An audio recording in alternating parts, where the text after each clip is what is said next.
नमस्कार, मैं हूं निखत परवीन खान और आप देख रहे हैं इंडिया परफेक्ट न्यूज़।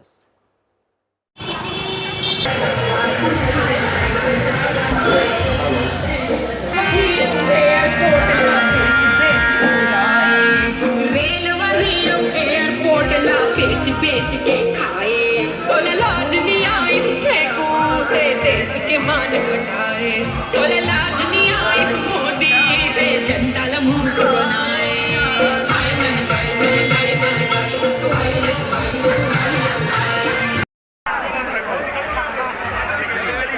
हाथ से हाथ जोड़ो अभियान, भारत जोड़ो अभियान क्यों करना पड़ा कांग्रेस पार्टी को, आदरणीय राहुल गांधी जी को? इसलिए कि आदरणीय राहुल गांधी जी हमारे देश की जो ज्वलंत समस्या है, चाहे वो महंगाई हो, चाहे वो भ्रष्टाचार हो, चाहे बेरोजगारी हो, चाहे भाई भाई के लड़ाने का काम भारतीय जनता पार्टी के द्वारा हो रहा है, चाहे हमारे जो पूर्वजों ने जो देश में बनाया है, चाहे वो रेलवे का हो, चाहे एयरपोर्ट हो, तो सब भारतीय जनता पार्टी की केंद्र की सरकार बेच रही है। क्या बात है, आवाज भी नहीं निकल रही है। भारत माता की, छत्तीसगढ़ मातारी की, जोड़ो जोड़ो जोड़ो जोड़ो, नफरत छोड़ो, नफरत छोड़ो। आज राजनांदगांव की इस पावन धरती में हाथ से हाथ जोड़ो कार्यक्रम का जो 2 महीने तक लगातार चला, उसके समापन कार्यक्रम में आने का मुझे सौभाग्य मिला। सबसे पहले तो राजनांदगांव की पावन धरती को मैं प्रणाम करता हूं, नमन करता हूं। Congress committee, block Congress committee के सम्मानीय पदाधिकारीगण, सभी पार्षदगण और सभी हमारे महिला कांग्रेस एनएसआई, सेवा दल, यूथ कांग्रेस एनएसआई, समस्त फ्रंटल ऑर्गेनाइजेशन के साथियों और इलेक्ट्रॉनिक मीडिया के साथियों, वेदों में कहा गया है वसुदेव कुटुंबकम, यह विश्व एक परिवार के समान है। हमारे नेता माननीय राहुल गांधी जी कन्याकुमारी से कश्मीर तक लगभग 4000 किलोमीटर पदयात्रा किए। साथियों, देश की एकता, देश की अखंडता, देश में भाईचारा स्थापित करने के लिए माननीय राहुल गांधी जी पदयात्रा किए।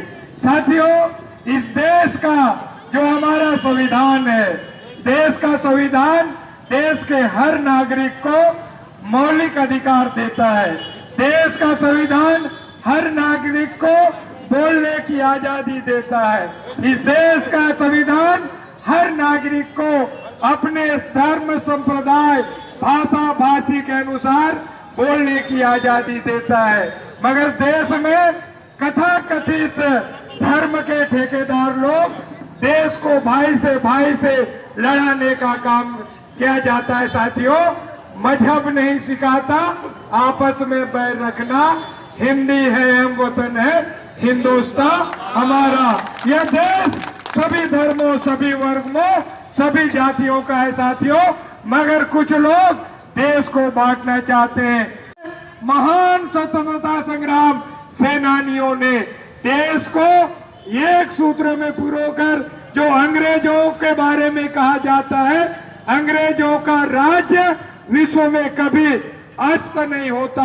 आज अगर भारत में उनका राज्य है तो दूसरे देशों में अगर उदय होता है तो पूरा विश्व में उनका राज था। मगर कांग्रेस पार्टी के नेताओं ने आजादी की लड़ाई लड़ी, देश को एक सूत्र में पिरोया। इसी कारण हमारा देश आजाद हुआ। साथियों, देश के आजादी के 75 सालों बाद ऐसे शासक हम इसीलिए माननीय राहुल गांधी जी ने कन्याकुमारी से कश्मीर तक पदयात्रा किए। दूसरे फेज में हम सब लोग हाथ से हाथ जोड़ो पदयात्रा के माध्यम से माननीय राहुल गांधी जी का संदेश हमने घर घर में पहुंचाने का प्रयास किया। साथियों आप सबको पता है केंद्र में बैठी मोदी जी की सरकार हम दो हमारे दो की सरकार है। हमारे मोदी जी कहते हैं खाऊंगा ना खाने दूंगा। साथियों आप सबको पता है खुद भी खा रहे हैं, अपने मित्रों को भी खिला रहे हैं और अपने मित्रों को भी बचा भी रहे हैं। आपने सुना होगा अडानी को, अडानी के बारे में नाम सुना है ना। 2014 तक 609वें नंबर पे थे। कितने नंबर पे? 609वें नंबर पे। मगर मोदी जी के रात में क्या कौन सी जादू की छड़ी मोदी जी अडानी को पकड़ा दिए, विश्व के अमीरों में दूसरे नंबर पे है। हम मोदी जी से कहना चाहते हैं हम लोगों को भी वो जादू की छड़ी दे दो ताकि हम दूसरे तीसरे नंबर में आना तो नहीं चाहते मगर 1000वें और 15वें नंबर में हम लोग जाना चाहते हैं। ये मोदी जी है, मोदी जी जो आज है। साथियों देश का चौकीदार चाय बेचते बेचते देश को बेचने पे चला है। एयरपोर्ट में दिया, बैंक को बेच दिया, LIC को बेच दिया, भारत पेट्रोलियम को बेच दिया। साथियों यही है जो देश का चौकीदार, जो देश का रखवाली करने वाला ऐसे हाथों में सत्ता चला गया है। साथियों आप सबसे निवेदन करना चाहता हूं सावधान हो जाइए, नहीं तो आप लोगों का जो गाड़ी कमाई का पैसा, जो स्टेट बैंक, LIC, अन्य बैंकों में जो पैसा जमा है वो पैसा को भी अडानी के कंपनी में शेयर मार्केट में लगाकर लगभग 10 लाख करोड़ रुपया डूबने के कगार पर है। हम लोग अपना पैसा निकालने के लिए भी पैसा कटता है, मिनिमम बैलेंस में भी पैसा कटता है। ये पैसा कहाँ जाता है? सोनी जी आप बताइए कहाँ जाता है? मोदी जी के अकाउंट में जाता है। इसीलिए मैं कहना चाहता हूँ साथियों आज भारतीय जनता पार्टी के करनी और कथनी में अंतर है। साथियों इसीलिए मैं आप सबसे कहना चाहता हूँ सावधान हो जाइए।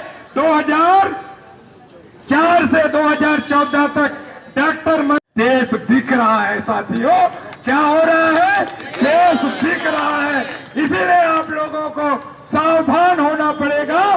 2023 और 2024 के चुनावों में आप लोगों को भारतीय जनता पार्टी को सबक सिखाना पड़ेगा।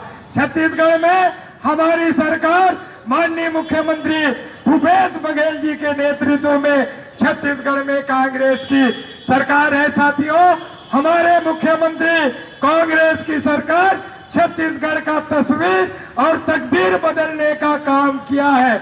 आज छत्तीसगढ़ का पूरे देश में पहले नंबर पर। साथियों पूरे देश में बेरोजगारी दर कहा जहां 8% है वही छत्तीसगढ़ में बेरोजगारी दर 0.8% साथियों हमारी सरकार की नीतियां हैं।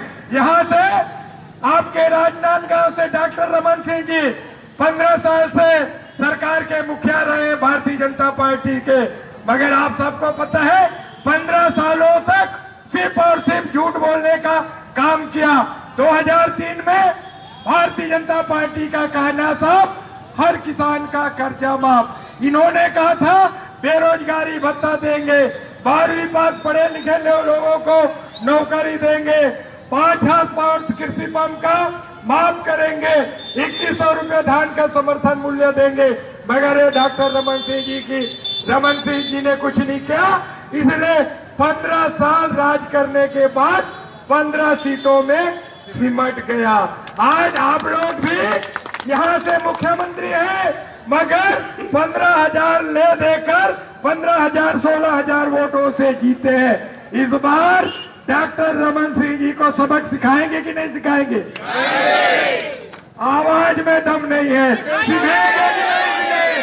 दोनों हाथ ऊपर होना चाहिए तभी हम मानेंगे, है ना? डॉक्टर रमन सिंह को यहाँ से पानी पिलाना है, सबक सिखाना है। साथियों 2023 में कांग्रेस की सरकार बनना तय है। इसीलिए तय है कि छत्तीसगढ़ की जनता खुशहाल है, छत्तीसगढ़ का हर वर्ग खुश है। हमारे 2022 तक जो भारतीय जनता पार्टी की जो ईडी है, उन्होंने 56,507 केस जो है 2016 से 2022 तक उन्होंने दर्ज किया था, जिसमें करीब 2,616 उन्होंने सम्मन से भेजे। उन्होंने 2016 को सम्मन भेजे और अपराध दर्ज किया सिर्फ 266 में। तो ये ईडी जैसे संवैधानिक संस्थाओं का दुरुपयोग का ये एक उदाहरण है।